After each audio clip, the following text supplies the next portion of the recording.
Hey guys, hello. What's going on? Before I open this, I'm gonna give it a little shake, not too violently, gently, just more to stir it up rather than anything. No need to like get super violent with it. How's it going? Happy Friday. Welcome. Hello, friends. Chris. Let's see who's here. Mercenary, Geek, Eric. All the regulars are here, I see. Setsuna's here. Hey, Setsuna, I saw a message or a comment or something, a question from you earlier today. I meant to respond. Today's been very busy though, so I don't remember what that was. It was something, maybe it was a comment. Let me see here, or maybe not, I don't know. Anyway, if you commented or messaged me or something earlier today, remind me what that was about. Anyway, let's see. So hey guys, David, Frosty, Hendra, Mr. New, watching while working. Hey, working while streaming? Just working, I guess. Working and watching you. Comment on this? Okay. Are you gonna review this one? Bagman asks. That's a good question. I'm thinking about it. No, of course. Yes, of course. That's the reason why I'm building it. Today I'm drinking aloe. It's very good. And my walkie-talkie is on. Let me turn that off so that we're not interrupted. I'm not to be interrupted while streaming. Happy Cinco de Mayo. Yes, happy Cinco de Mayo, and also happy Children's Day. So in Korea, today is a big holiday. It's Children's Day. Basically, kids get presents. That's kind of the gist of it. But yeah, it's just a day to celebrate children. Like here in the US, we have Mother's Day, Father's Day. In Korea, they have just Parents' Day, where mothers and fathers are celebrated together. And also, they have Children's Day. And then they also have Teacher's Day, which I believe we do have here in America as well. There's technically a Teacher's Day, but I don't think anybody really does anything except for maybe like at school, kids maybe give stuff to their teachers possibly, but it's more of a thing in Korea. It's like much more of a day. So anyway, let's get into it here. One more reason to celebrate today, aside from the fact, well, two more reasons. One, we have this awesome new kit to build and enjoy. The other reason is that today is also the 12th anniversary of my wife and I being together, a couple. We started dating 12 years ago. We got married in between there, 2015. So it'll be 8 years next month. But anyway, yeah, Adrian's saying it's pronounced aloe. Yeah, I know in English it's pronounced aloe, but in Korean it's pronounced aloe. And this is a Korean drink, so I'm calling it aloe because it's aloe. So, but yes, I know in English it's aloe, I know. Anyway, yeah. So thank you guys for the congratulations. So yeah, been together with my wife now for 12 years today. It's crazy. Yes, we started dating on Children's Day because of course we were in Korea at the time, so it was Children's Day. Yep. What a coincidence! My wife and I met for the first time on this day 10 years ago. Hey, congratulations to you too, Chris. Well, I mean, it's kind of a weird thing to say congratulations for meeting someone, but I guess meeting someone's technically the start of your relationship, right? First time you met. Did the Zeta Ver.Ka come out on US retailers yet? No, I don't believe anybody in the US, I don't think so, would have it really quite yet. Just came out in Japan. Although I can say, at least for here at USA Gundam Store, that our first batch should be on the way soon. So, normally, being so far from Japan, not only a different continent, but we're on the far side of the continent from Japan. Stuff takes a little bit longer to get here sometimes. But sometimes, on the rare occasion, it comes very quickly. And this is one of those occasions that it seems like we're going to have the kit pretty quickly. We're going to have it pretty shortly. So, I can't say, stuff happens with shipping all the time. I can't say for certain, we're going to have it like 2 days from now or 10 days from now, but we should have it pretty soon. Mine my kit does not come with our batch from MF. Part of that. That's why I have it earlier than what we have for the store for stop. But so 2 more months until they arrive in Germany. Yeah. Hopefully not that long for you, but at least what I can tell you so far, my impression of it is that it seems like it is going to be worth the wait. So, I mean, you'll have something to look forward to. So, okay, getting into it. A couple things I will say right away, and then I'll kind of check back in with the chat and see what questions you guys may have about this. But so far, I will not be able to fully build the kit today during the stream. I will get it mostly done, but I wasn't able to get all the parts prepped in time. So I'm sorry to say we'll not be able to finish entirely, but we'll be able to get a substantial portion of it all built. So we'll get pretty far. And then with the time that we have, we'll probably take the full roughly 2 hours that I have to get as far as we're going to get with it. Another thing to say about it, and you guys will see this, well, I posted the unboxing video earlier today, so if you haven't seen that, you can go back and check that out just later. Tata asking, did you just start? Yeah, I just started, so go. You can't rush these things, exactly. What's I saying? Yeah. Oh, interesting.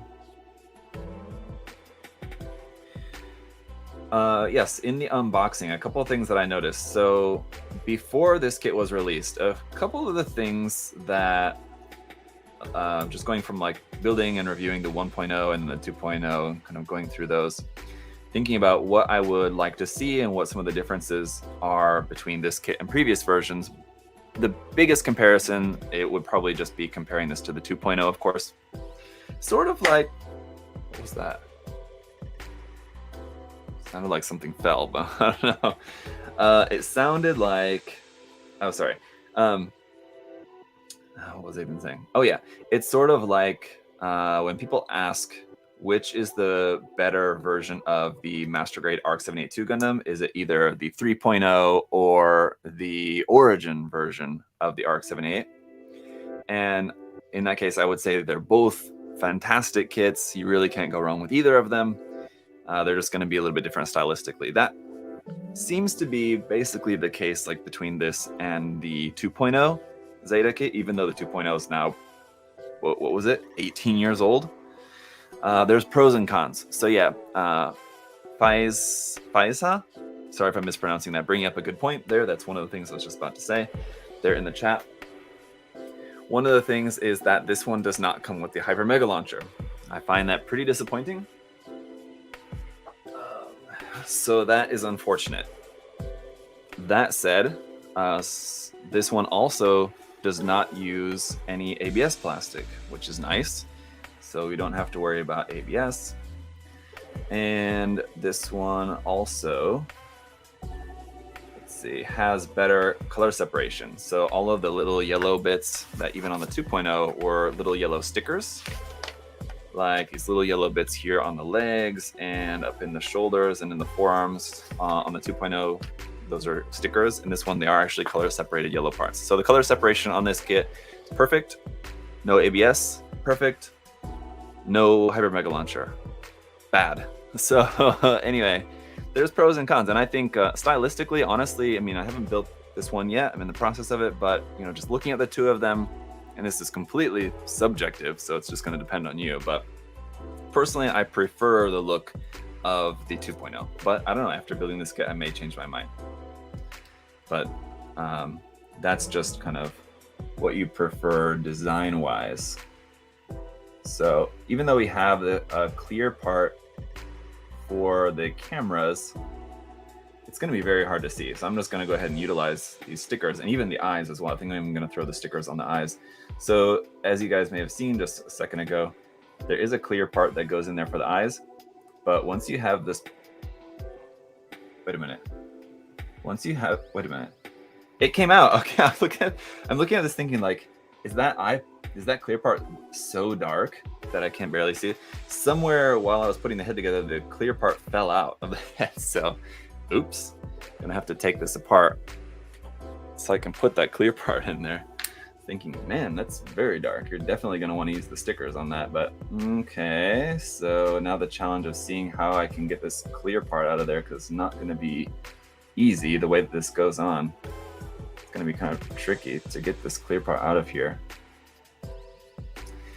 But yeah, so I guess watch out for that. We have clear parts for the cameras, for the eye stickers, which is all nice, but you're not really going to be able to see that detail very well unless you paint some silver in or do some LED wiring on your own.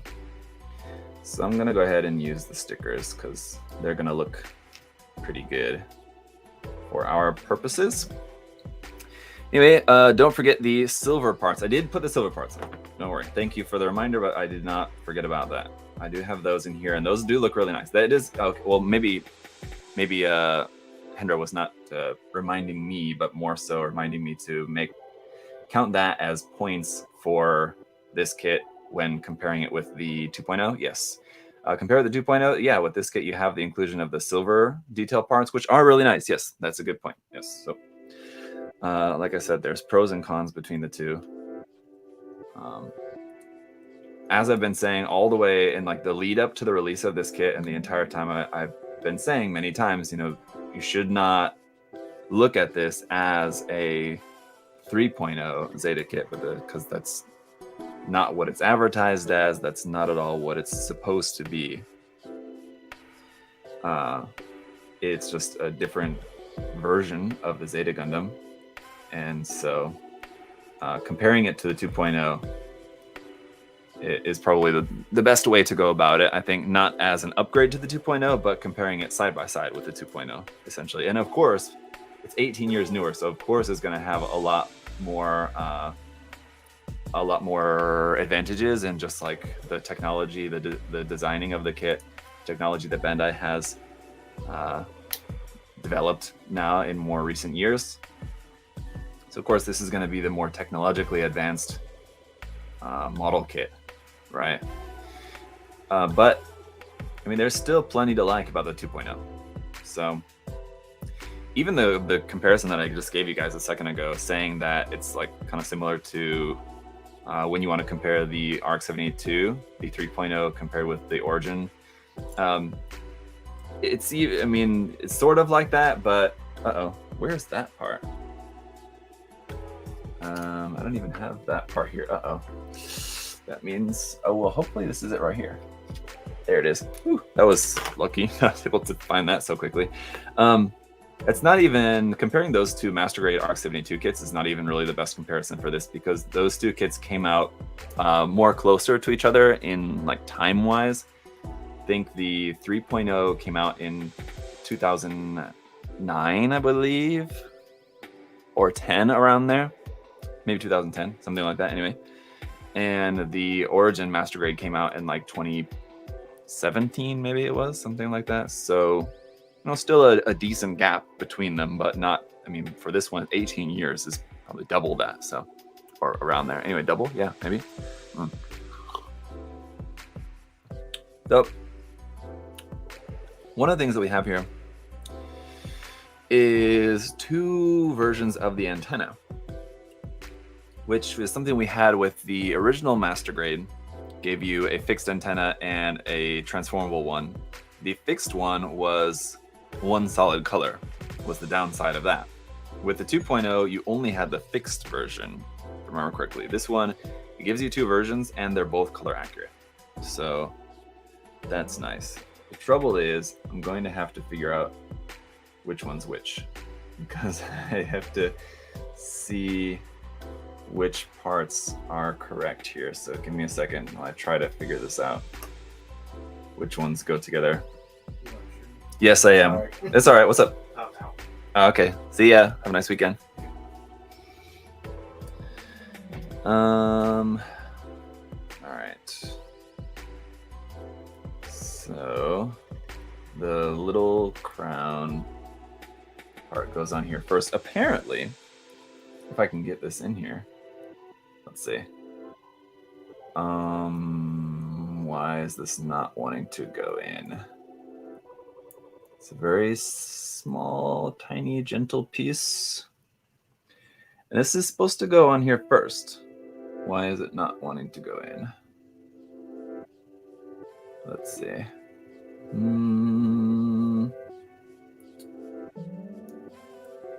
This thing's just the matter of like I'm just putting it in a slightly the wrong angle or something.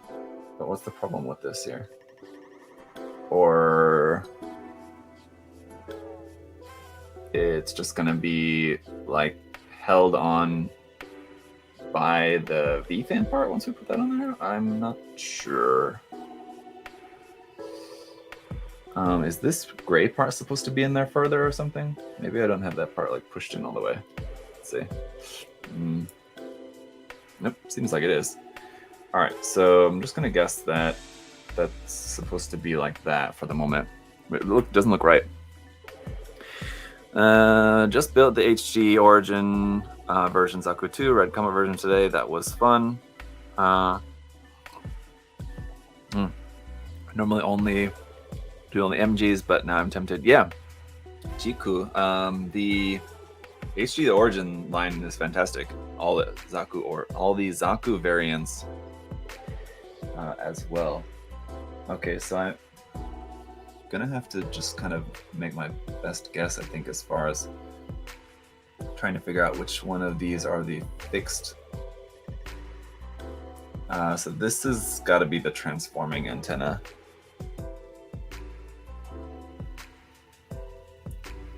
Because they seem like they're made to overlap and then fold.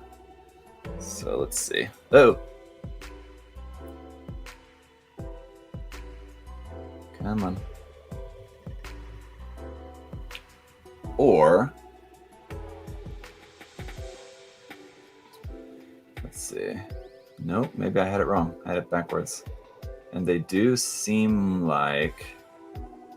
Okay. The fixed ones... So I guess this is one of the disadvantages to cutting out all the parts ahead of time.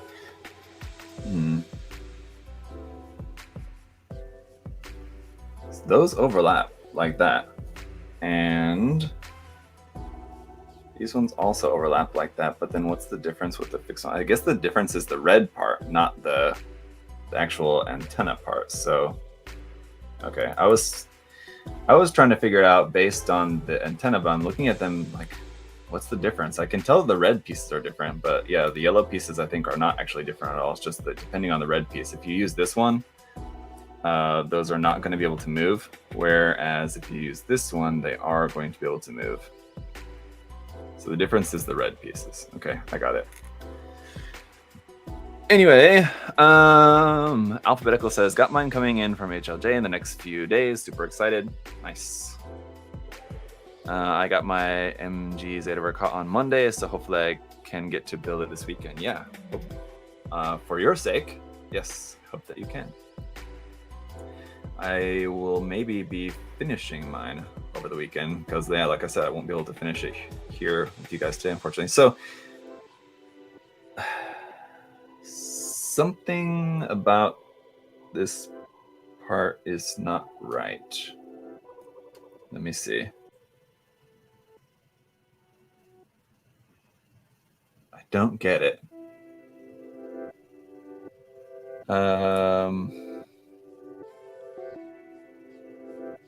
Feel like that part is not supposed to be there exactly, or it's supposed to be further down, but there's nowhere that it could possibly go any further down. Let me see, hang on. Try to get this out of there. It's going to be difficult to get out now. This little piece in the front of the head. You're going to be making some pretty slow progress on this for a while. Because, alright, I've already messed up leaving out the eye parts, and then I got this part in here wrong, I guess. So, bear with me for a moment, everyone.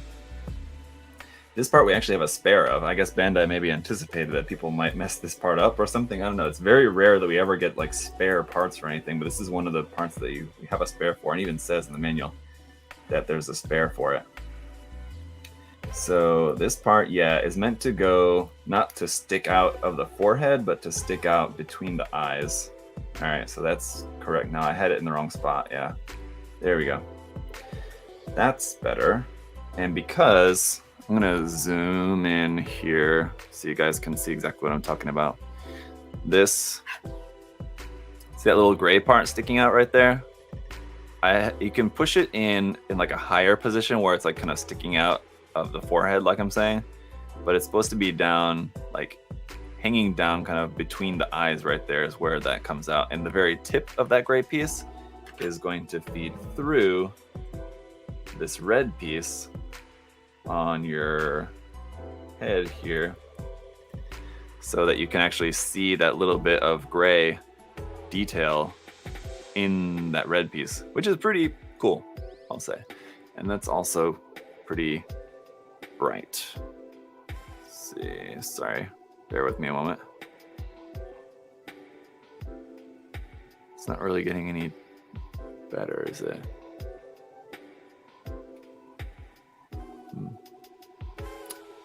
I don't know, interesting. Okay, anyway, so yeah, there's so I'm going to use the transforming part for the moment, and we'll stick the fixed pose one right there. Oh, now, oh, wait a minute. Oh no, now in doing all that I lost one of the eye stickers. So I took off one of the eye stickers, and because I was like fixing the clear part that I left off, and now I don't know where the eye sticker went. Uh-oh. It's not stuck on there. It's got to be around here somewhere. It's like stuck on me or something. One of these tiny eye stickers. Do you guys see it anywhere? The good thing is that it should be shiny. It should be easy to see. Except that I just don't see it anywhere. It's not like stuck on my tweezers or... Do you guys see it somewhere? Stuck on one of these parts somewhere or something? I probably just like... It was on me and I probably saw it and didn't think about it and like just brushed it off. Oh no! Well, I guess maybe we won't be using the eye stickers. I'm gonna not put the other one on for the time being, and if that one decides to show up, I will put it on. It's gone to the shadow realm. Maybe on the part separator? Yeah, no, I thought that, but it's not there or there. And it's a small sticker, but I mean, it's not like microscopic. I should be able to see it. It should be like reflecting light. I don't know what I'm gonna do here. What I'm gonna try is turn my flashlight on my phone and see if I'm seeing any reflection, but it doesn't look like it.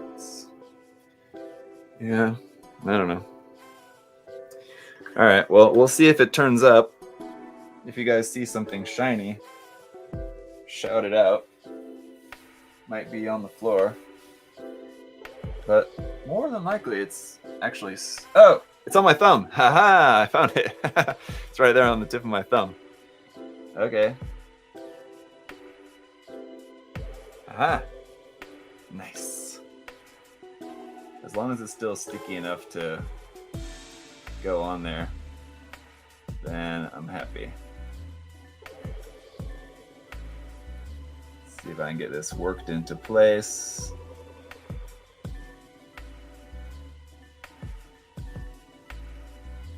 There we go. All right. Yeah. Can't say that hasn't happened to me. Well, everything happens to everybody now and then.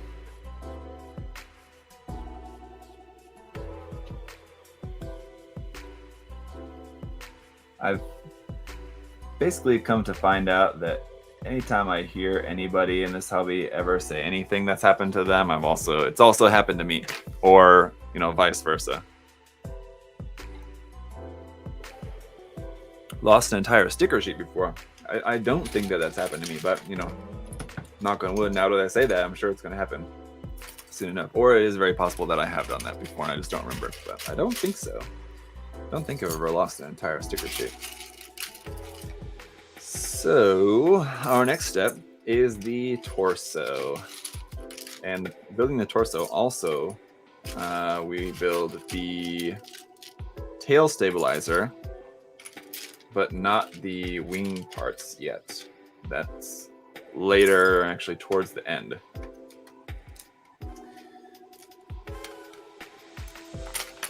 All right.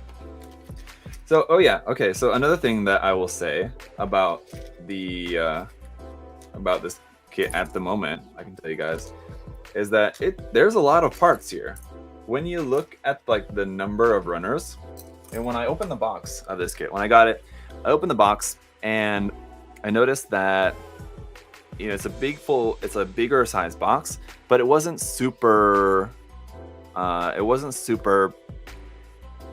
full. It wasn't like jammed. Like sometimes you have Gunpla boxes that they're like really tight. They're like really super packed with runners. This wasn't one of those. You open up and there's empty space in there for sure. So I was thinking like, oh, not that high on the runner count. But what they did is they just packed loads of parts onto fewer runners. So yeah, it doesn't have a ton of runners in here, but it's got a lot of parts on those runners. So it is pretty parts heavy indeed. And so that's one of the reasons why I don't have all the parts ready for today's build. So like I was saying, we won't be able to build everything, we won't be able to finish it, because there was just a lot of parts to get ready for this kit, more than I expected. So it was taking me a long time. Like runners, there's only 1, 2, 3, 4, 5, 6, 7, 8, 9, 10, 11, 12, and then like 2 little ones. So I mean, for a master grade, that's not that much. It doesn't seem like a lot, but there is a lot of parts on there. So, all right, is this kit the best Zeta Gundam model kit? Probably. Not having built the entire thing yet, but just probably. It's the most modern one, so I mean, you would imagine that to be the case. Is it better than the real grade? I'm sure it is, absolutely. The real grade does get a lot of grief. I think the real grade is not that bad at all, and it's a really good looking kit, but it does have its issues, yeah, sure. The HG kit, the HG Revive, is a really, really nice kit, but HG is not everybody's cup of tea. If you wanted something with like the full inner frame and more surface detail and stuff like that, then obviously the HG is not going to be for you, even though it is a really, really nice kit. So if we're talking, and then of course the PGs, I mean, there's no way anybody's going to claim that the PG is the best version of the Zeta Gundam. It's very old, unfortunately, at this time. So yeah, I mean, it basically comes down to which version of the Master Grade is the best representation of the Zeta Gundam. And yeah, probably is this one. It doesn't have the Hyper Mega Launcher, but other than that, there's not too much else about this kit that I think would leave you feeling disappointed with the kit in any way. But again, I'm just now building it, so I can't say anything with too much certainty. Maybe I'll get to a point in the build where I'm like, wow, this totally ruins the build, but I kind of doubt that. Okay. And the other thing that has been interesting for me is how different the inner frame of this is. So I talked about this in my review of the 2.0, and a lot during my live build of the 2.0, was that going from the 1.0 to the 2.0, I mean, of course, there was a lot of advancements, and the 2.0, was vastly better than the 1.0, but building the inner frame especially still felt pretty familiar, because especially going from like the 1.0 to the 1.5 of the Zeta Plus C1, and then the 2.0, I mean, the inner frame still functions generally the same way. It's still, pretty familiar. But this one, though, the inner frame is very different. I mean, I don't want to say it's like night and day difference, but I mean, it's noticeably different. I can say, I can already tell that it's quite a bit different from past versions of it. So that I find interesting, certainly. And oh, that's supposed to be that loose, I guess, huh? Interesting. Very loose, but I guess this part's going to be held together with something else here in a moment. Let's see. I need a particular part, which is A247. It's not that. It's not that. It's a gray piece, which is like flat. There you go. Rectangular. So I guess that's supposed to be as loose as that is. Anyone get the MG Stark Jagan yet? I decided to pass on that one for me personally, but not sure about everybody else.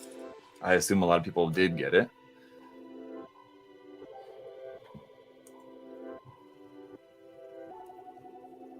Let's see how far I can make it before I mess up something again with this one. Just the way Bandai thinks about gates and nub placements these days makes building modern kits more fun. Yeah, generally. I still certainly often get to points in the different kits where it's a bit of a head scratcher as to why Bandai placed the gates and where they did. But yeah, usually. So like this part here. Let's zoom. So in past versions, these parts are connected in a similar way, but they kind of like accordion up. This is like the middle of the torso. They kind of fold up and in for the transformation like that. But this one's done a different way that it's not connected at the bottom. It locks into place. There's a little tab in the hole right there. So it locks into place like that. But then when you disconnect that, it's just kind of loose until you fold it up and pop it in like that. So that's what I mean when I say that the inner frame is very different. Generally, of course, it's still going to work basically the same way because it still has to transform in basically the same way. That's the established way. Like this is how the Zeta Gundam transforms, but it's not exactly the same. And I mean, don't mean to say that the 1.0 and the 2.0 were exactly the same either, but you get what I mean. Anyway, and of course, the other thing that this kit has over past versions is more details of the inner frame poking out through the side. So like this is an example of that. This little line here on the side, this little cutout right there in the front. So it's something that just Bandai has been doing with a lot of modern master grades, especially. Is having the little inner frame details poking out through small gaps, holes in the armor. View from the front. So this is supposed to be not all the way in there. And this one too, the head, it just plugs in like via basically a peg that's just kind of going in there and it's just kind of loose like that, but it's going to be held in by a later part. That again is generally works the same way as it has in past kits, but it is slightly different in that in other past kits, it's like a two-prong like fork kind of that goes into here, where now it's just a single peg. So put that aside and then go to this one here where we've got that goes on here, more locking pegs with this one. Goes in and then turn it to lock it into place. What was the other kit that I was building just recently that had a lot of locking pegs that I was impressed with? I don't even remember. What have I built recently? What was that? Oh yeah. No. It wasn't that. What was it?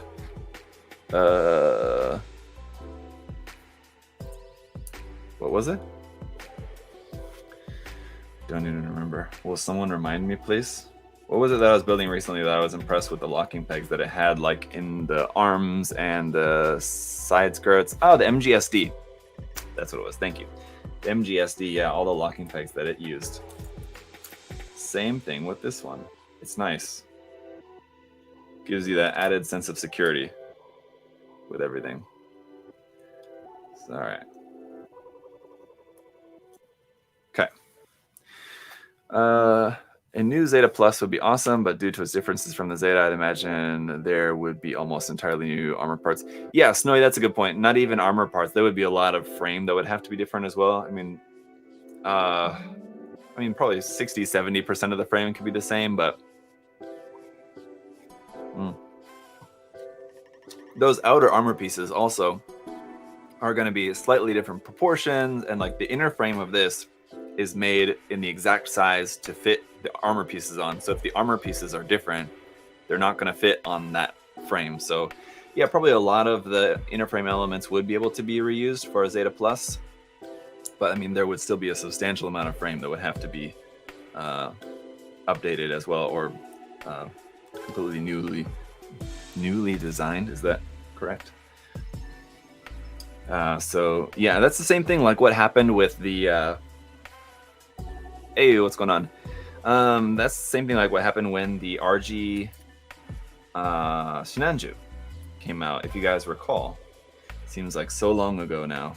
But when RG Shinanju came out, everyone was saying, oh, we're going to get an RG Shinanju Stein, but it's the exact same kind of situation like what you're talking about here.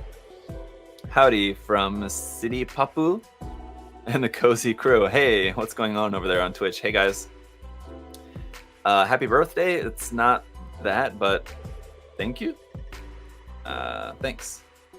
If you guys, if you remember when the RG Shinanju came out, a lot of people were saying that they were expecting that we were going to get a RG Shinanju Stein, but I mean, it's the same kind of situation like what we're talking about with this and the Zeta Plus. Like, there's just so much different with the frame that, I mean, they would be able to reuse parts of it, yeah, sure, but not that much. Very little of the kit, even though the design, I mean, like in the lore, is one's based off the other, but that doesn't mean that the model kits can work that way. So just something to keep in mind as you're perusing around the net and people are commenting on whether we may or may not get anything based off of this kit, like a Zeta Plus. I mean, it's wishful thinking. I would love that. I kind of doubt it. I think probably, aside from the normal variants, like a clear color variant or a titanium plated variant, stuff like that, of course, we will see. The other most likely candidate for a different variant of this that we're going to see is probably the Amrose Zeta 3, the white and pink one. We will most likely see that, and it'll probably be a Gundam base exclusive or a event exclusive, something like that, and then later it will also be a P Bandai exclusive eventually as well. But that would be my best guess for what we'll see for one of the potential variants for this. This is kind of interesting how these parts connect on there like that, and then this little guy and this big guy. So this little tab fits through there, and then this fits onto here. Carefully. Come on. There we go. Fold that up. Interesting. So like these parts here slide. Seems like very dangerous. These parts gonna be easily broken, so I would be a little bit careful with that. Any like small moving parts, of course, you're gonna want to be cautious with. So those ones, we are meant to slide those down like that, and then plug this onto here. Okay, so that clips into there like that. You hear that, and it's good. Okay, then we can attach this onto here. So we'll leaving a little bit of a gap there. That goes, there's like a little track for the cowl, the yellow part, the gray part of that yellow part of like the cowl there fits into like a track of this blue part, which is on the back.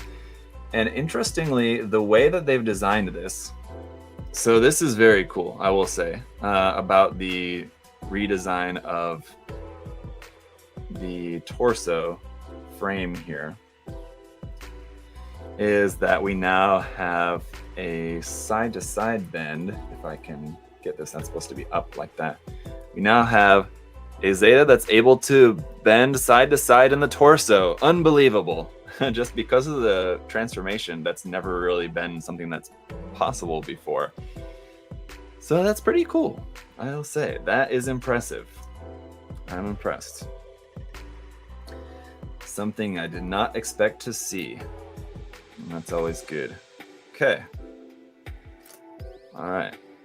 So Bandai's already got me feeling impressed with this one, and we're not even through with like the second stage of construction yet.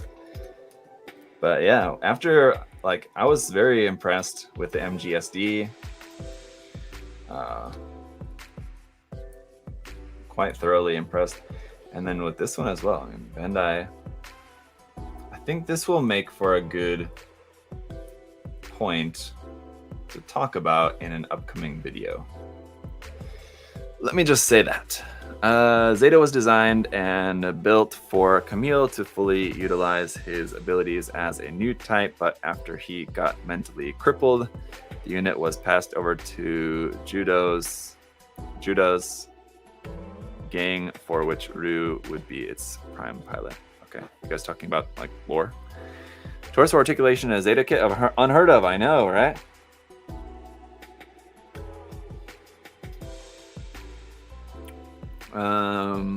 What RG model is a must build? Yosef asked. The Sazabi is pretty amazing. That's still probably my favorite at the moment. Other than that, I mean, there's a lot of great RG kits. I don't know. What would you guys say? Any other suggestions? I mean, pretty much anything. You kind of can't really go wrong if you ask me. I mean, there's certainly ones that are better than others, but I mean, there's a lot of good options out there. Let's see, this is interesting. That pilot chair goes in there like that. It's not very tight. Let's see. Get that in there the correct way. There we go. And I have that backwards. So I thought that was weird. I'm like, what is that? Seems like backwards, isn't it? It was, in fact. Okay. That's the correct way. And then this part here. All right. RG GM when? Yes, good question. I don't know. Couldn't tell you. We had the line art for the RG GM ages ago. Man, forever ago. But it just never happened, did it? So this is our cockpit hatch piece, which folds open like that, and there's pilot inside there. Awesome. And what's next? Okay, so we build that, put that up to the side. So we kind of have all these parts that we're all putting together, and then we'll put it all together at the end, I guess. Here's this, and this part that fits in there like so. And this blue piece. Okay. Like that. Okay. Opposite side.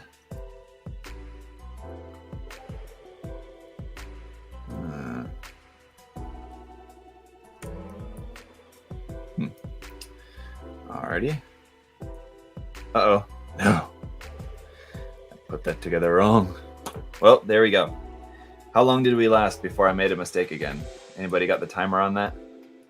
Made it a little bit. 20 minutes or so, maybe. But all good things must come to an end, and I once again made a mistake. But an easy fix that time. Okay. We're back on track, and now I think I did that entirely wrong. I did. Okay, both of these parts are wrong. Luckily, this is easy to fix. These gray parts are in there upside down. Those are supposed to be up and not down like that. All right, let's try that again.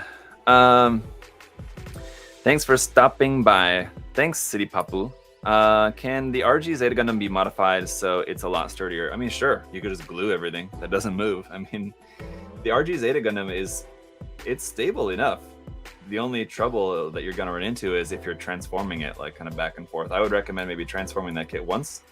If you want it to be in Wave Rider mode, transform it and then just leave it alone. It's just, I would build it and transform it to how you want to leave it, and then leave it. The only reason that you're gonna have trouble with it is if you're transforming it back and forth. God damn it! I still did this wrong again. So yeah. As far as like, what was the question again? Anyway, I guess just about making the RG Zeta more stable. Yeah, just don't play around with it, really. I mean, I know that there's people that don't like hearing that. And they'll say like, well, I should be able to move it around. I should be able to change the pose without worrying about the kit falling apart. I'm like, yeah, okay, yeah, sure. Right, but unfortunately, this particular kit that we're talking about does tend to fall apart and does tend to be very loose and whatever if you are going to play around with it. So, if you don't want it to do that, then just don't do that. That's just kind of how it goes with that particular kit. I mean, complaining about it's not really going to change the nature of the kit. So, like I said before, I think the RG Zeta Gundam is a really, really good looking version of the Zeta Gundam. It has issues, but that's just the way it is. So, yep. Okay. Got this little gray piece. And let me see if I can get this in here correctly. I think it goes like this, right? Yes. Okay. And then, so this red part goes down. This part plugs into here for our silver little fins sticking up in the chest. That goes there. Then this goes down here. Where? It's backwards. There we go. Like that. Ooh. Was a satisfying little snap into place. That red part goes back up. Also, the cockpit, on the note of like interesting articulation with this. Just go ahead, zoom. Once again here. The cockpit is like able to bend up and down, but also kind of like rotate slightly. It's on a ball joint at the end there. So it's kind of interesting. But there you go, with the cockpit hatch open. The pilot inside there, close that up, and this is gonna fold down, I guess, but it's kind of interesting in the way that this folds down. It's not as a dramatic a fold as in other versions, because if you guys notice, the chest on this version of the Zeta Gundam is quite flat compared to previous versions of the Zeta Gundam. It's just kind of one of the design features, I'm not sure, of this kit. And yeah, I don't think that I really like it. I like the more protruded chest of both other versions of this in Master Grade. But, it's just a design feature kind of thing that you're either a fan of it or you're not. So step one is to connect this. Okay, so let's take a look at how you're going to connect these parts together. So there's a little clip here at the back, right here, that clips down over the top of this, supposedly. It's kind of, okay, there we go. Click, and the other side, click, and then folds down. Oh, then collapses in that way, and then folds down, and then folds down, and then closes, and then like that. Okay, so there's our torso. So yeah, it still has the same thing with that both the other versions of the MG Zeta has, where the torso feels a little empty, feels a little cavernous, doesn't feel super solid, but we have a slight bend here, which this is pretty cool. Take a look at this. So not only does it bend side to side, But that is one of the reasons, I guess probably the reason why this cockpit piece is attached via a ball joint up there. So when you bend this, the cockpit can move along with that. That's pretty funky. Yeah, interesting. Nice. Very nice. Okay. Why? Okay, well, there we go. Trying to get this so it's not super bright on you guys. But yeah, I don't care for the more flat chest on this one. But yeah, that's what we get here with this. And those are supposed to be out like that, I guess, right? Or no, they're supposed to be folded down. Okay. Really? All right. So yeah, the little fins underneath the vents, normally they're kind of like sticking out like that, and the whole chest is sticking out more, but not today. Does this actually connect into anything? No, not really. Interesting. It's just folded down, and then it's not actually, there's no like little tab that it plugs into or anything like that. Okay, I'm just kind of examining this here for a moment. So yeah, when you tilt the head back, this part can also move back out of the way so you can get the head back nice and far, because the way that the neck is designed in a way that you can get the head like super far back like that, super far up. Just some pretty crazy neck articulation. Man, all right. So the articulation for this kit so far is pretty impressive. And again, oh, it's supposed to be here. Why are you there? You should be over here.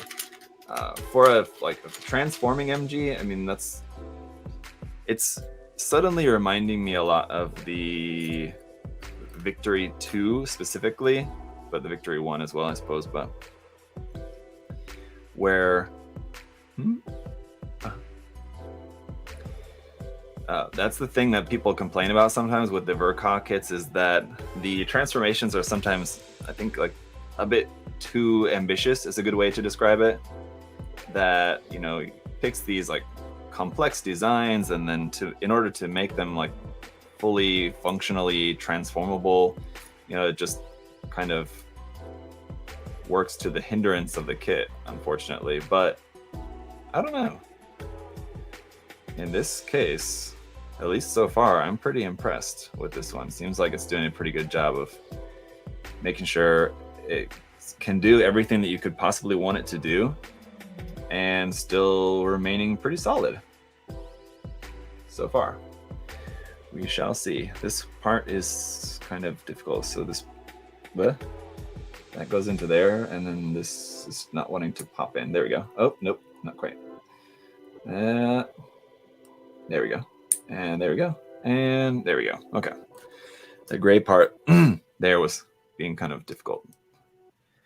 Then close this up. So this is for the tail stabilizer. And this white part goes on here on the top. Still no LED function. So that is a feature that the 1.0 had, that no other MG Zeta has had since, interestingly enough. It's definitely points to the 1.0 for that one. That fits around there. Fold that down. This part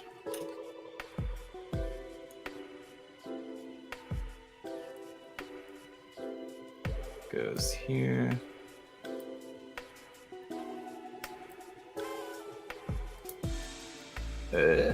Stay where you are. There we go.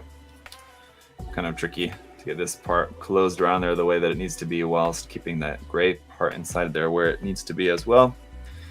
So this will then plug on.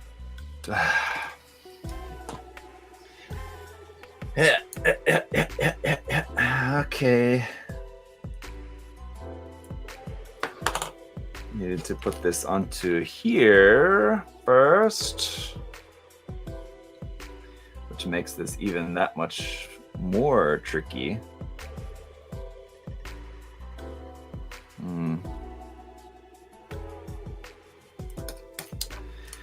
Zach is fully focused today. I guess this kit is going to be even more complex than I thought. Yeah, it's complex. Yes. You can say that for sure.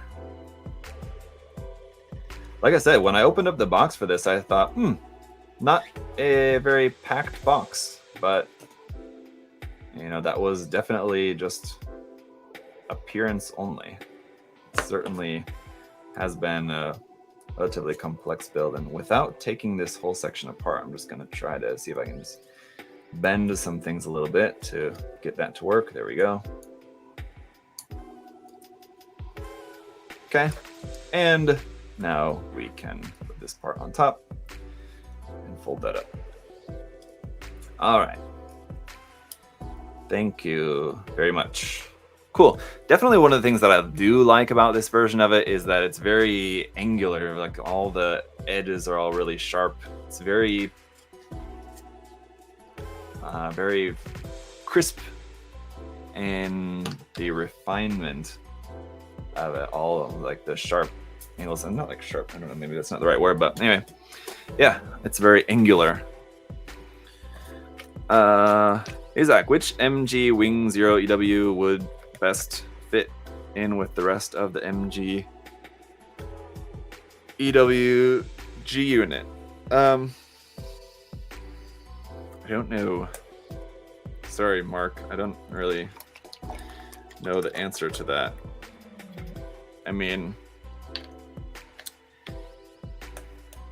I don't know.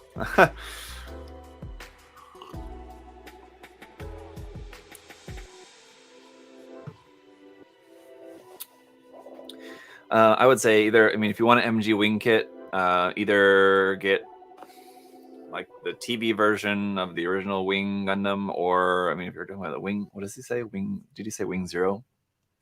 Wing Zero EW, yeah, get the Ver.Ka, I guess.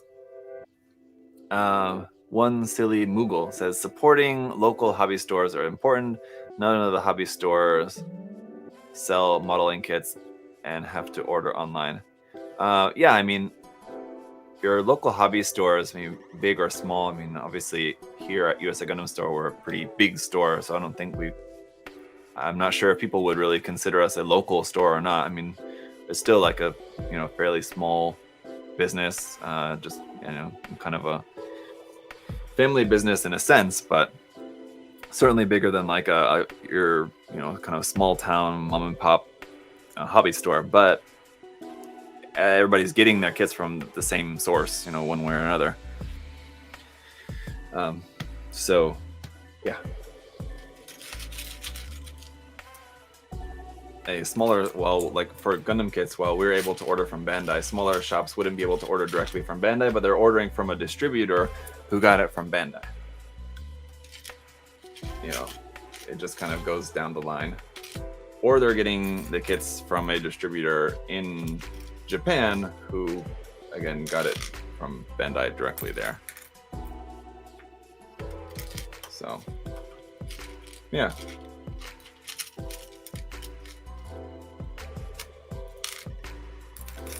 All right. Another thing that I do like about this is that it is fixed pose hands, but they're swappable fingers. So like just hands that are just like fully swappable hands, where you're just swapping the entire hand is like my absolute preferable option for hands. But this one where you swap the fingers is also good.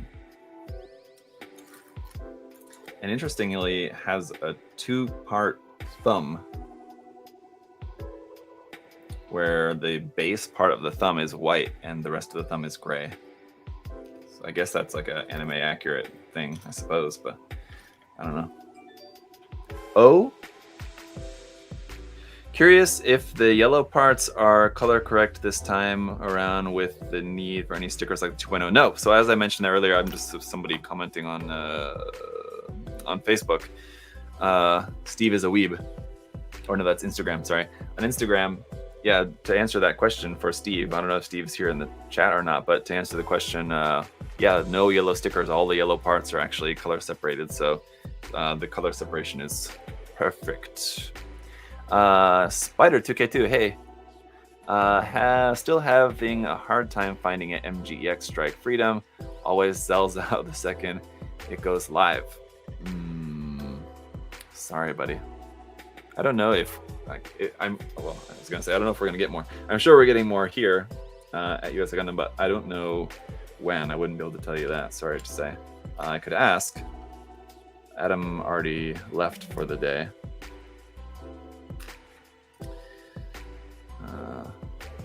But yeah, I would imagine that that's gonna be one that's not gonna be reprinted too often, just because it's a very expensive kit to produce. That and the unicorn.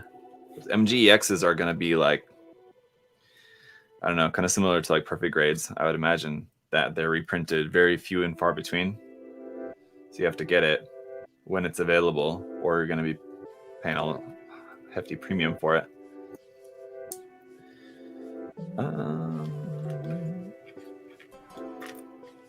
So this is another point of the kit that's going to be kind of unique in how it's designed. Here we go. Is in the forearm. So the 2.0 had this as well, and I actually didn't talk about it in the review because at the moment, while I was talking about the articulation of the kit, and I forgot about it, and I remembered it later. And so I thought about going back and mentioning it, but honestly, it really doesn't add much at all to the articulation at all. But there's a point in this kit, and the 2.0 had it as well, and we'll see. Maybe it's a lot more profound in this version, but that the forearm can bend side to side. So like the elbow can not only bend up and down, but like at the elbow, it can also like bend side to side like that kind of. It's like a, I mean, I don't know, not a very important point of articulation, but it did have it, which I guess is kind of unique, but I mean, it doesn't really add that much to the kit. So I decided not to go back and like kind of reshoot that part just to make mention of that, because it wasn't really all that necessary. But it looks like this kit also has that. So there should be, okay, it's K, so that means it's going to be not a gray piece. What am I looking for? Okay, it's this yellow piece, right? Speaking of the color separation, this yellow piece right here for that, and this gray piece for the missiles. And this is going to go around this part like that.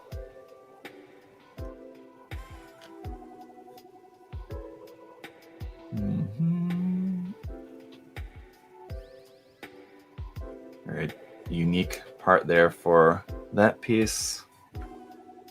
And then we can close this up. Okay. Up, up, up. Okay. Yeah, that's interesting.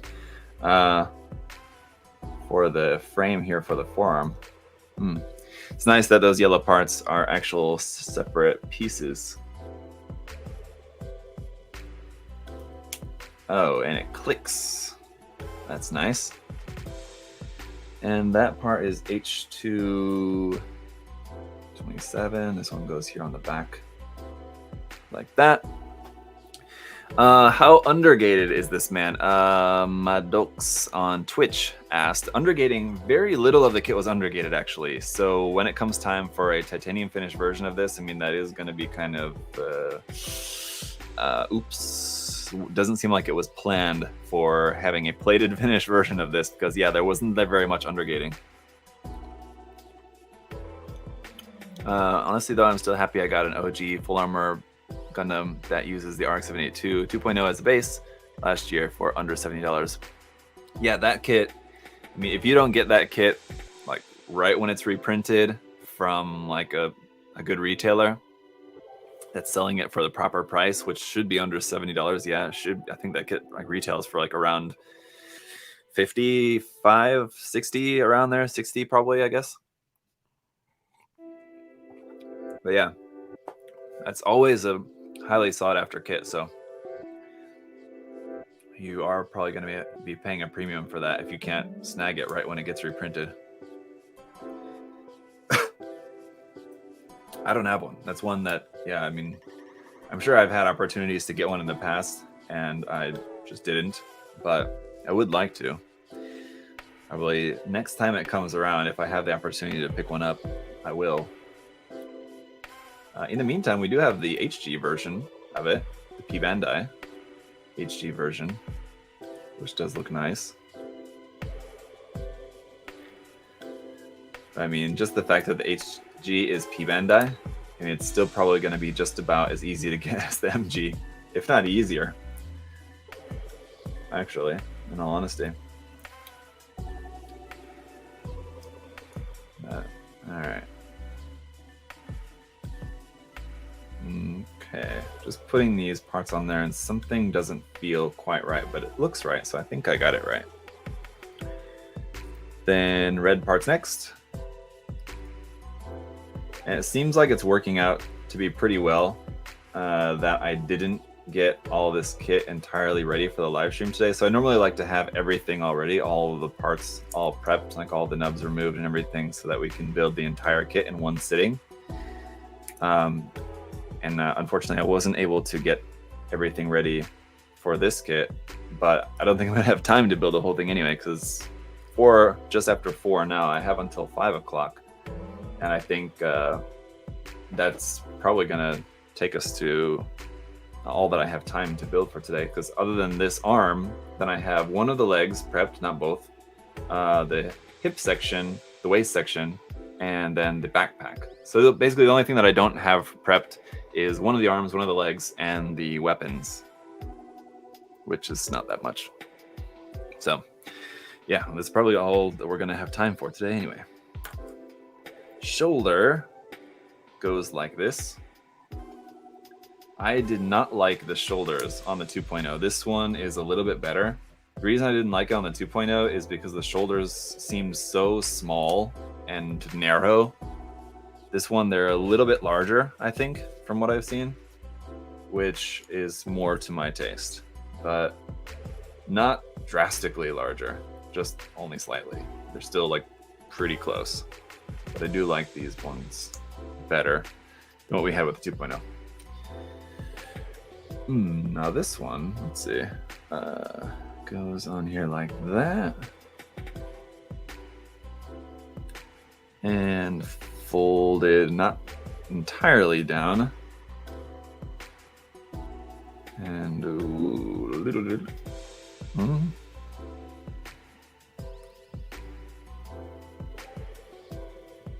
Okay. Yeah, again, very different from the 2.0.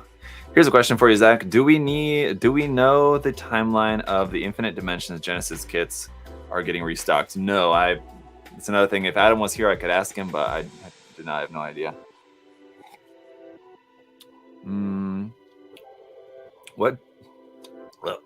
What do you recommend as a MG Shinanju, Stein or otherwise? Aiden, really kind of either version I think are going to be good. So whether you get the Shinanju Ver.Ka or the Shinanju OVA version, or the Stein Ver.Ka or the Stein narrative version, any of them are going to be good. Probably the original Ver.Ka Shinanju is probably the worst of them, just because it uses ABS for the part of the frame which is more likely to break, I believe, if I remember correctly. You guys can correct me if I'm wrong on that, but then for the OVA version and then for both versions of the Stein, I believe, use the different part for the waist connection, which is less likely to break. But so long as you're careful with it, you're not going to have any problems with any version of it, so I wouldn't worry about that too much. But I mean, any of those kits are going to be good. The other problem is that none of them are really able to hold their rifle very well, because they all have a pretty heavy rifle, especially if you have like the bazooka attached onto it.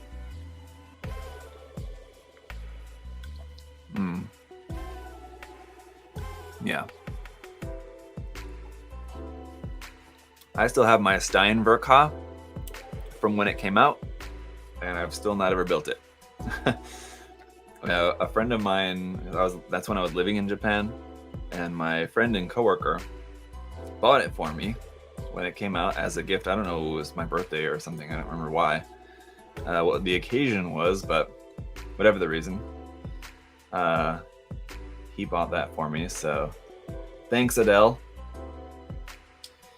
I've still never built it, so that's one that I've had in my backlog. That's probably one of the kits that I've had for like the longest amount of time and still not built it.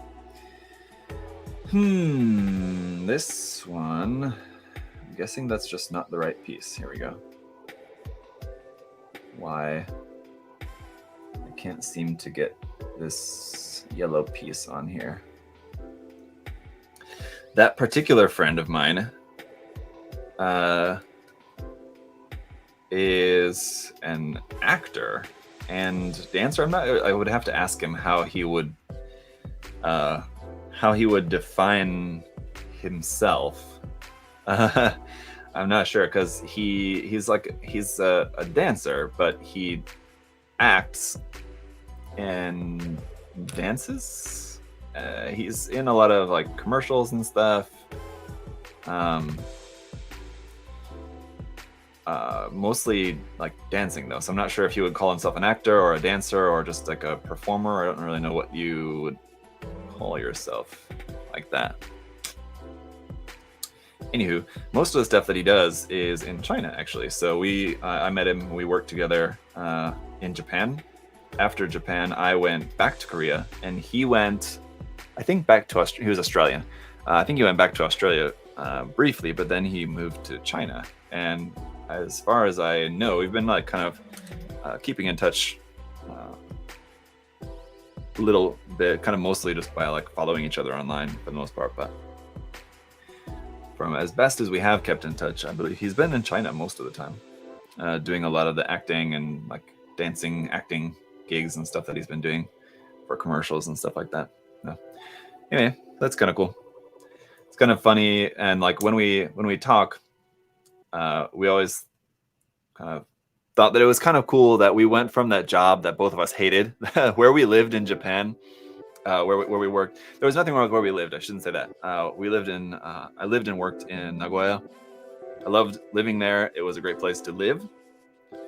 It's not really much of a tourist destination. I wouldn't really recommend you guys to go there. It's not really all that much to see there just as a tourist. It was a great place to live though.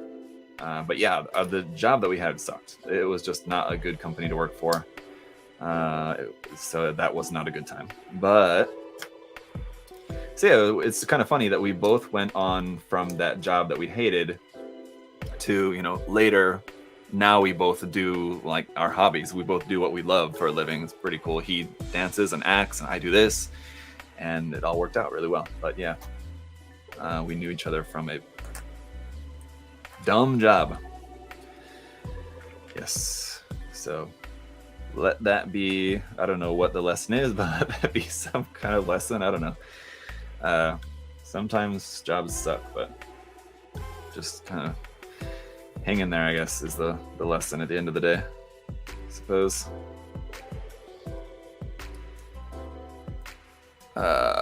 I'm really looking forward to the ruling type 01 recently. You guys are talking about the other third-party kit, right? And or figure.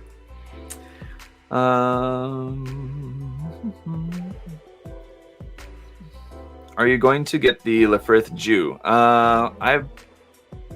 Yeah, maybe if I can. Yeah, possibly. Do you think we will? Oh, why did I put that on screen? Here you go. Anyway, well, that was that question. Do you think we will get MG, which from Mercury Kits just built the HG aerial rebuild and really enjoyed it, which is a big statement for me considering I like older series kits. Yeah, Colin, we will definitely get an Master Grade aerial, I'm sure. It's probably not going to be until maybe like the end of next year. This was my prediction recently when we were talking about this on the live stream, Adam and I.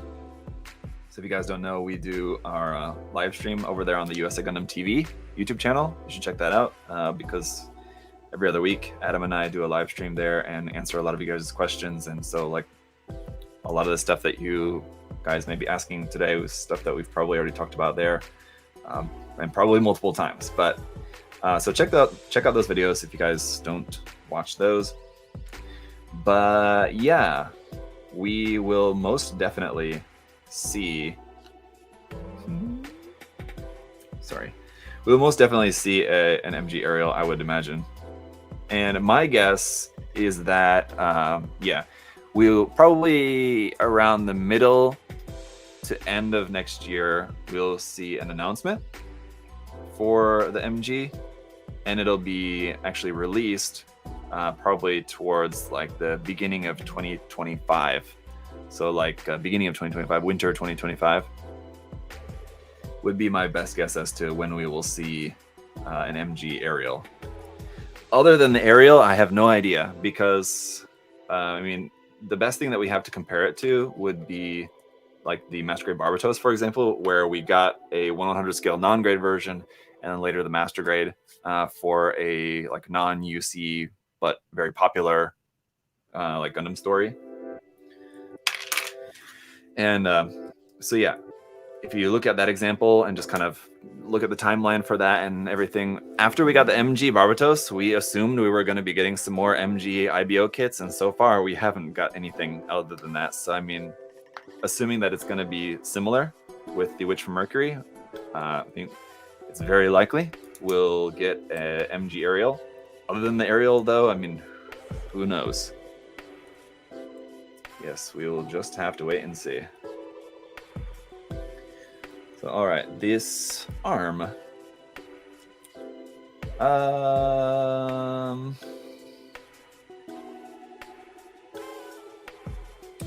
That's different. I do have that on there the correct way. Yeah, it's gotta be. But for some reason, it's not wanting to go all the way onto that peg. And just gotta push it with a little bit more assertiveness, I guess.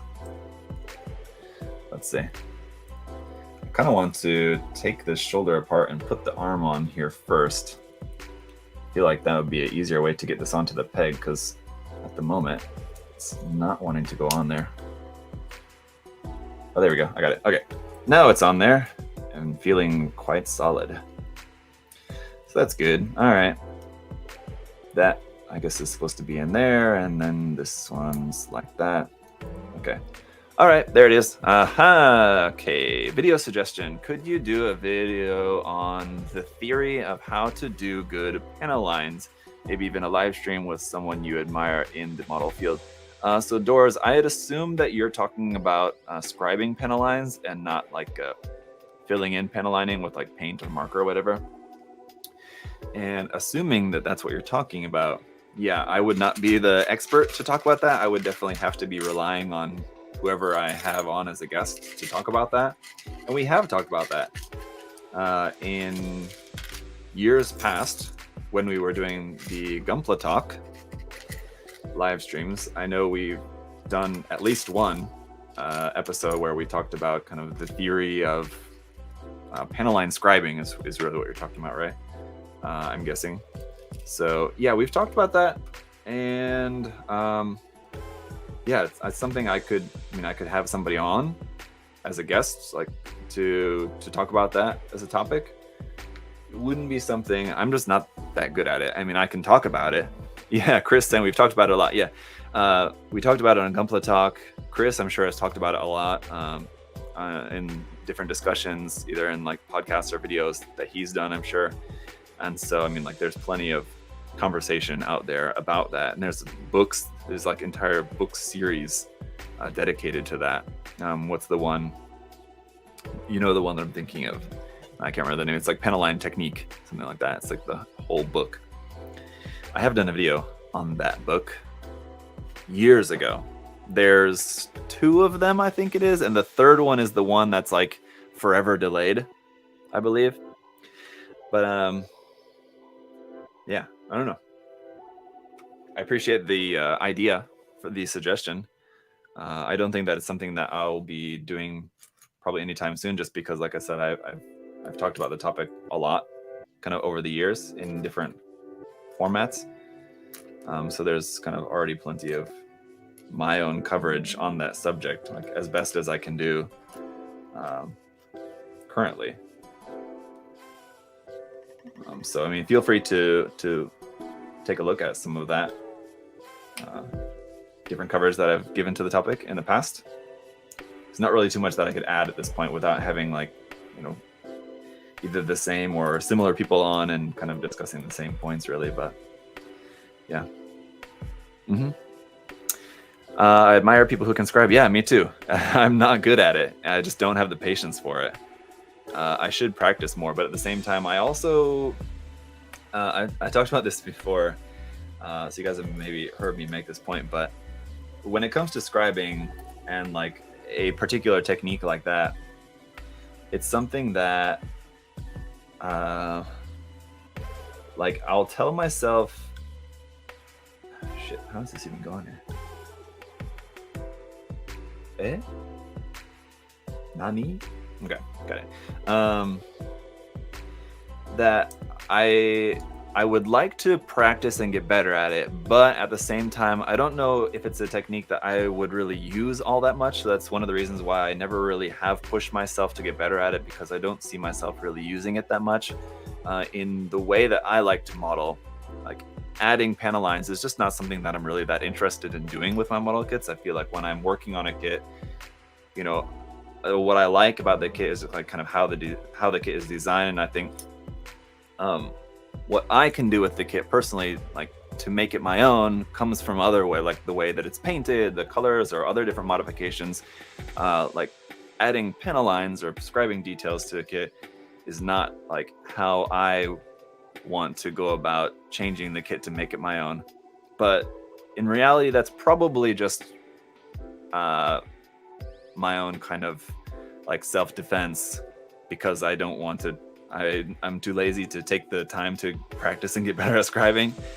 If I would do that, maybe it is something that I would want to incorporate more into my builds, possibly. But yeah, just because I'm lazy and don't want to do that, it's just not something that I really care too much about. So, you know, whichever way you want to take that, it's just not something that I'm very proficient in. So that's just how it goes. But yeah, I mean, I'm perfectly fine with that for right now. I enjoy what I do, and at the end of the day, that's the most important thing. I mean, really, you know, it's a hobby that's meant to be enjoyed. So, you know, whether you're good at it or not, whether you're, you know, a lazy builder or, you know, very active and, you know, really pushing yourself to learn new things, I mean, they're all correct answers in my personal opinion. So, you know, as long as you're enjoying it, really doesn't matter all that much, I don't think. But certain people certainly have different opinions on that. I mean, you'll find people who I think are kind of even more extreme in my case. I mean, like, I think that it is definitely good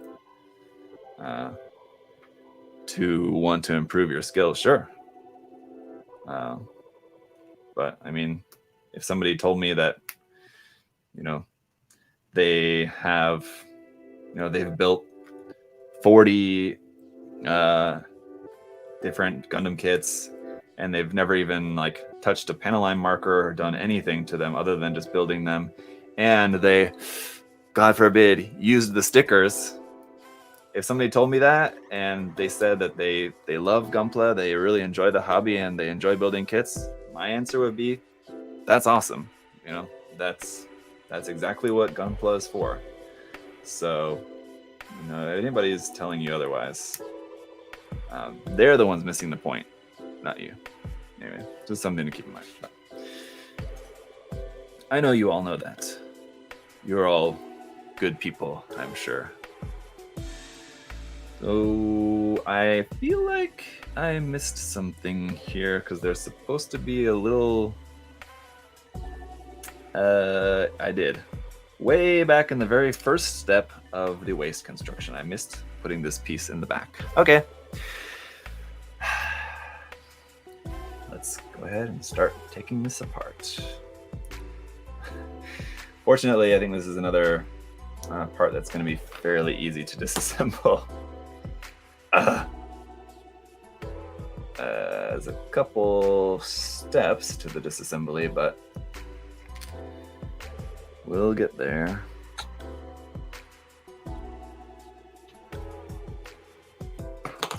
Yeah, what TMJ was saying, don't gatekeep. I mean, I don't even know if it's necessarily gatekeeping. It's just being an asshole, really.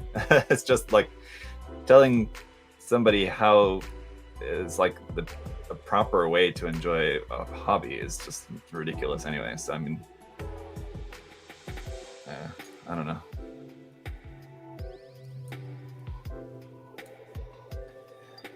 It's just how some people are. So, okay, now let's make sure that in the process of reassembling this, I don't miss something along the way, but I think I got it. So that's everything. Those fold down, this locks into place. And this is, again, another example where the construction of this is very interestingly different from the 2.0 and, of course, the 1.0 as well. So now that we've got that where that's supposed to be, now I can see that this part is supposed to go on here like that. Okay. Let's see. What are your opinion on real type coloring? I usually like real type coloring just because I like the fact that it's usually pretty funky and interesting. I like that. So yeah, it's cool. It's very similar to like MSV. I guess it would be MSV. I don't know. Is real type colors is that considered MSV? I don't know whether it is or isn't. I don't know. There's certainly parallel, right? So yeah, I do like that. I mean, just look at some of my own past works, and there's multiple examples where I've gone for like MSV style coloring. So even real type. I did the RX-782, the HG Origins version. I painted in the real type colors. So there we go. You may want to try YouTube. He replies more often there. Oh, is somebody asking a question on Twitch? Oh, okay, that I missed. Hi. Have you already built the RG-37 God Gundam yet? Thoughts on it? Oh yeah. So my thoughts on the RG God Gundam. Yeah, I loved it. It was great. The RG God Gundam was fantastic. Yes, built it, reviewed it. Now you're having me second guess myself, because there has been a couple of RGs that I have skipped in recent history, like the Impulse and the Wing Gundam. I skipped both of those RGs, but the God Gundam I definitely did build. Yeah, great kit. Absolutely. Can highly recommend it. All right, just want to make sure I have all these little, very tiny little red pieces that go inside these thruster bells here. Seem like these are going to be ones that are very easily lost. So you're going to want to be careful with those. Let's see. That goes on here. Wait a minute. It goes on this side. Right? Wait a minute. It does go on this side. I had it right the first time. Okay.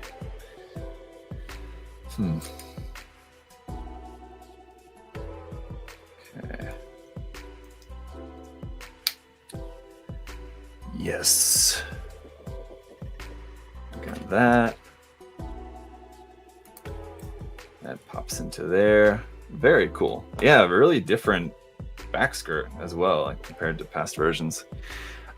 Justin, what are the few underrated kits you think should get more attention but don't? Feel free to reply. Chat, I'm curious your opinion. Yeah, people in the chat there on Twitch and on YouTube, feel free to chime in. What are some underrated kits? My go-to is always the HG Silver Bullet. That's definitely one that I would highly recommend you guys, and it has multiple different variations. I think the only non-P Bandai variation though is the Silver Bullet Suppressor, which I didn't like quite as much. that's mostly just because of the aesthetic. I don't know, in the backpack, the whole extra added like extra arms feature is an interesting gimmick, but I don't know, it just didn't do as much for me compared to like other different versions of the Silver Bullet as well as the Dovin Wolf. That said, I mean, I've not built the Dovin Wolf, but that's another kit that I have in my backlog that I've had for a long time. But I need to actually build that one of these days. But yeah, the Dovin Wolf, the Silver Bullet, those are really fun kits, I think. They have some seam lines and stuff, some stickers and all that, but the nice thing about those is they're just really cool, unique designs. They're quite large and have like a lot of interesting gimmicks with them and weapons and all that, so I think they're kind of fun, unique builds. What's some other ones? I don't know, there's a lot, I'm sure. Let's see. How's the build feeling so far? It's more complex than I was expecting. I mean, it's a fully transformable MG, so I mean, you would kind of expect it to be, at the very least, slightly complex. But no, it's certainly got some nice complexity to it. So this goes in there. How far does that go in there?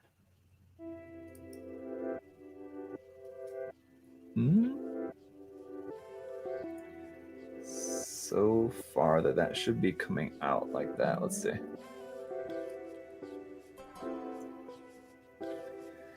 If I can get this onto here.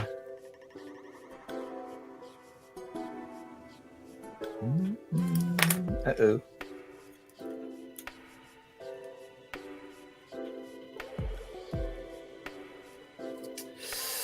No.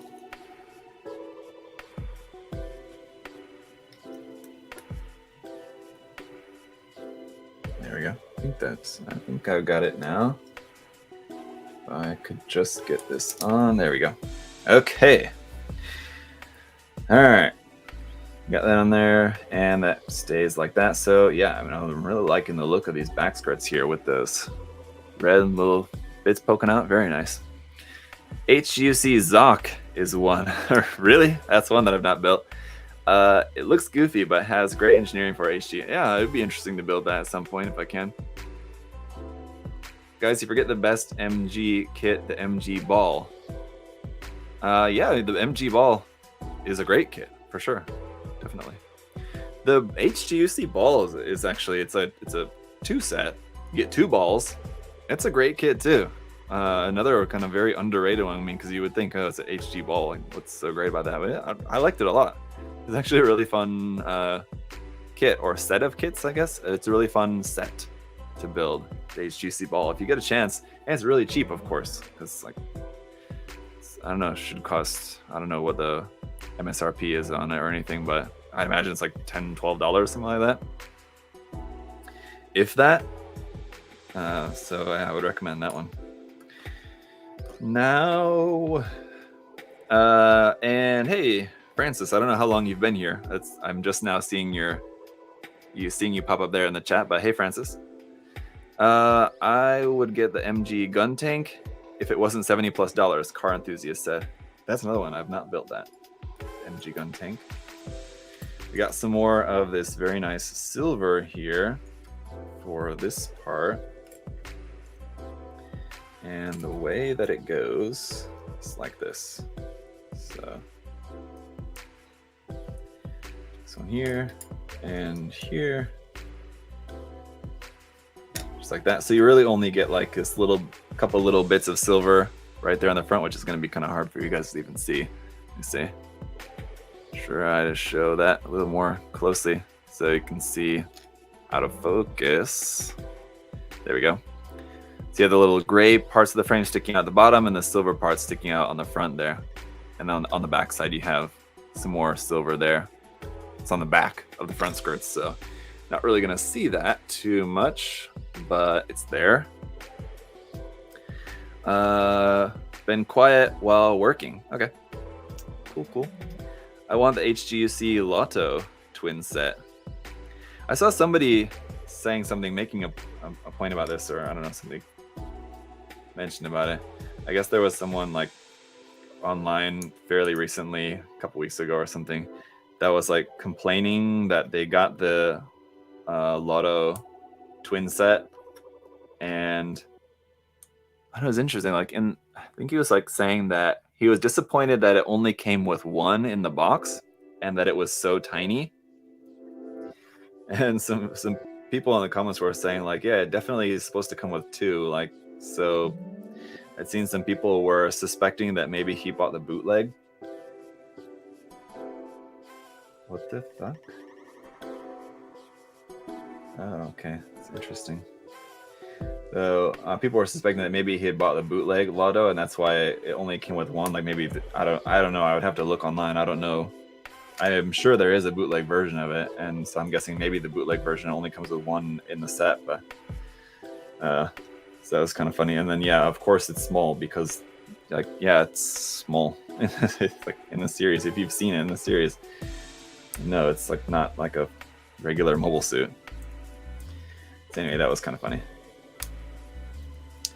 Some of the funny stuff you see people saying and talking about on Facebook that just kind of makes you give a little and then you just move on with your life. If you're a regular person, see the weird thing to do would then be to like get into heated discussions with people and like arguments on Facebook about it. That's when it gets weird. The Lotto is what, like 10 meters tall in the series standing? Yeah, maybe something like that. I mean, it's certainly very small. Full frontal already took good care of the Lotto. Yeah, maybe something like that. Okay, so the waist is done. Obviously missing the side skirts because those are part of the legs. And where are we at on time? Not much time.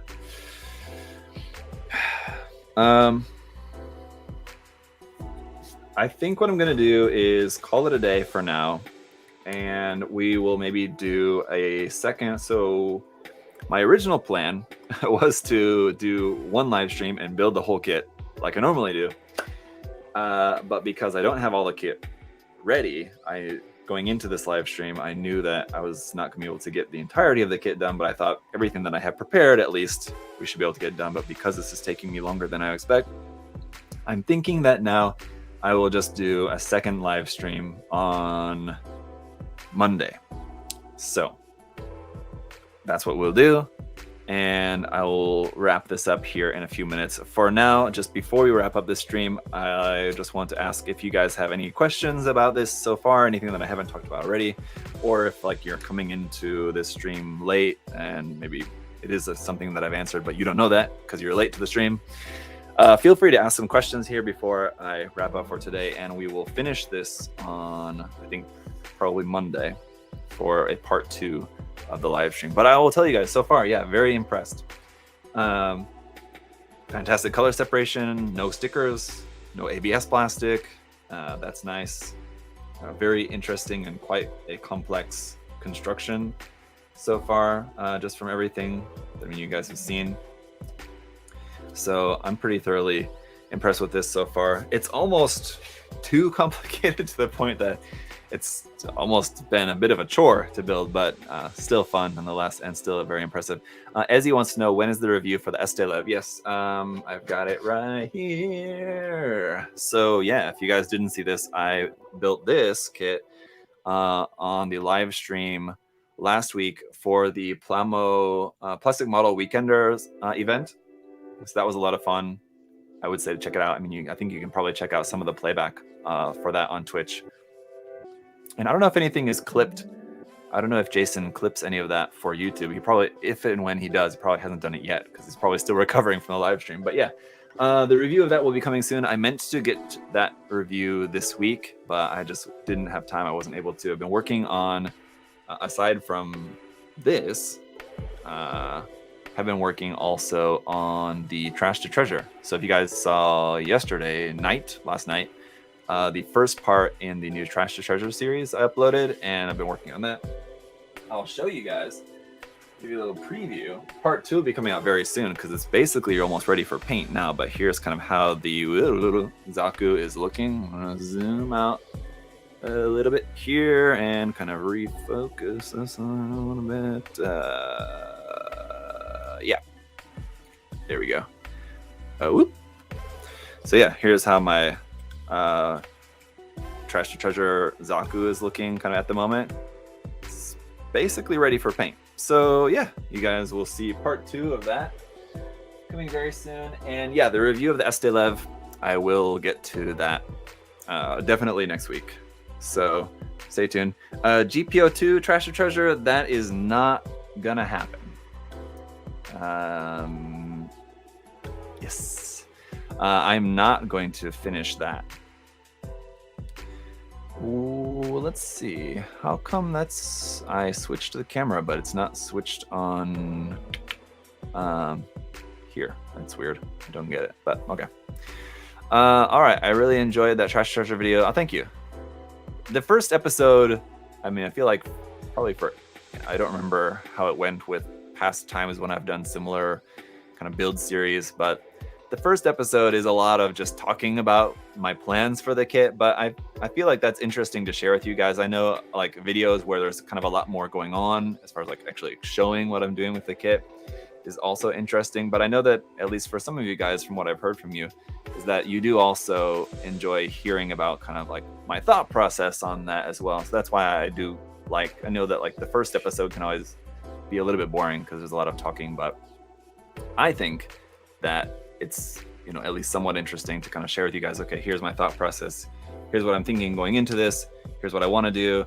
And then that also kind of allows you guys to see, you know, as the build progresses, you'll see like, for example, what was something like, for example, I mentioned that there was like a scrap piece that I wanted to use for like adding like a kind of cowl detail on like the top of the torso.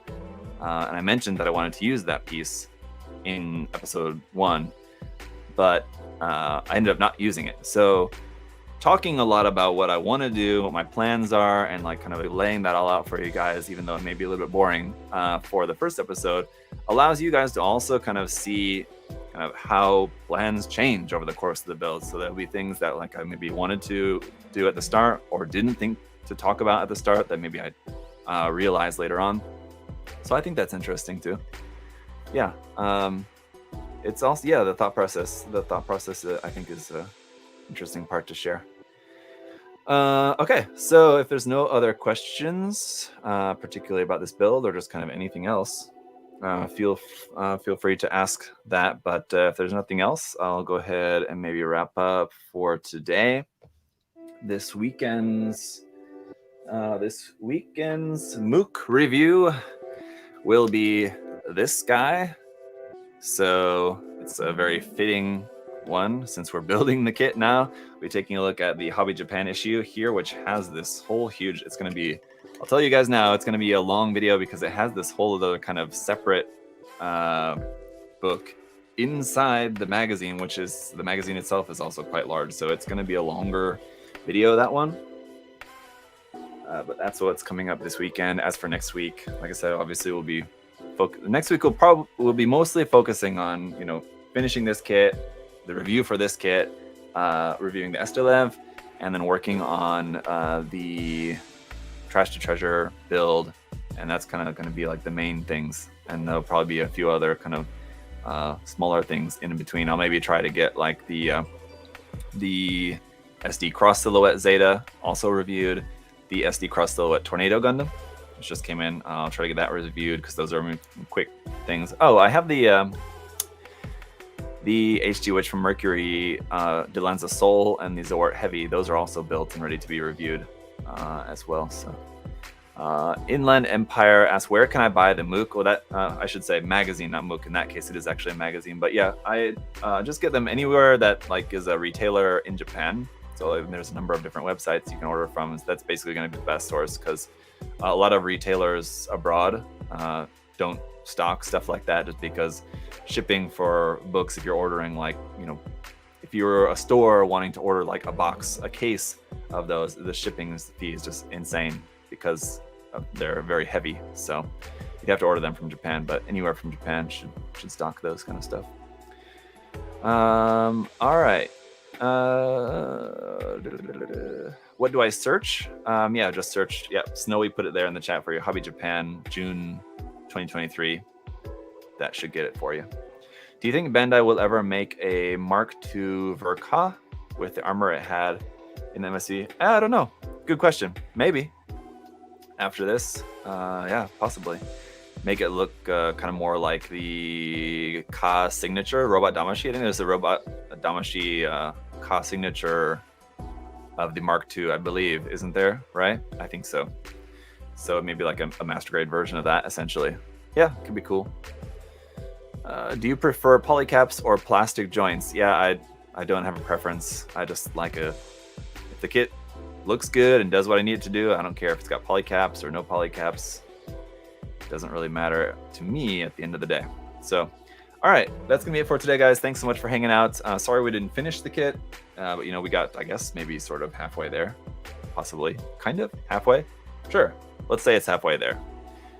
It's less than that, definitely, but the Advanced Zeta contest is going well. Yes, thank you guys all for your hard work on the Advanced Zeta contest. Hopefully you guys, if you're working on entry, hopefully it's going well. You're not having any issues, and you're set to finish by the deadline of June 14th. But yep, that's gonna be it for today, guys. Have a great weekend. I'll see y'all next week where we'll finish building this kit. See you then. Bye, guys.